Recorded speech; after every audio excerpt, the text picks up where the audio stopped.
A group of elites were tasting a red wine that had been stored for many years when they suddenly discovered it tasted terrible and spotted a finger inside, which completely terrified them. According to the winemaker, he had personally sealed this barrel in 1997. The forensic examiner found traces of a craniofacial implant on the top of the victim's skull, which was likely used to secure a restorative hairpiece. Soon, Camille traced the surgical records and identified the deceased as Holt, who had been missing for a year. He was a top-tier wine critic whose reviews could sometimes destroy a winery with just a few comments, which meant he had offended many people. The agents asked the victim's wife if he had any enemies, as the forensic examiner had discovered some fracture injuries on the deceased. The wife explained that those injuries resulted from her husband breaking up a fight at a wine tasting event. The fight involved two winery owners named Sean and Charles. Since her husband had a very good relationship with Sean, Holt had even given high ratings to Sean's wines. Strangely enough, the winery where the body was found belonged to this very same Sean.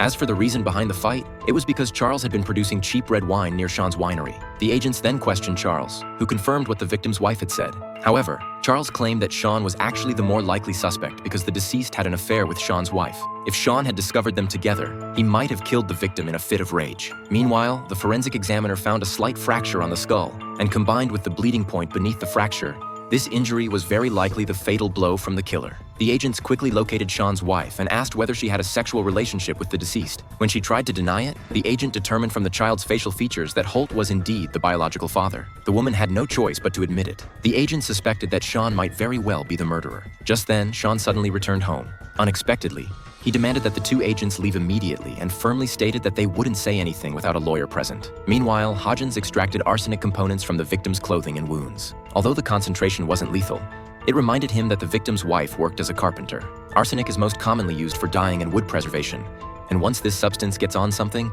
it's very difficult to wash off. So they speculated whether the wife might have killed him after discovering her husband's affair. The wife was soon brought back to the interrogation room.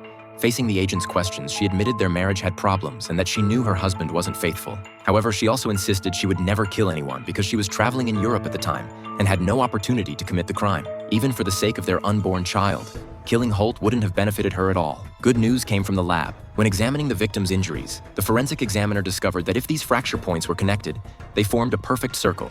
After calculations, Angela determined that this 9.5-inch wound matched perfectly with a broken wine bottle.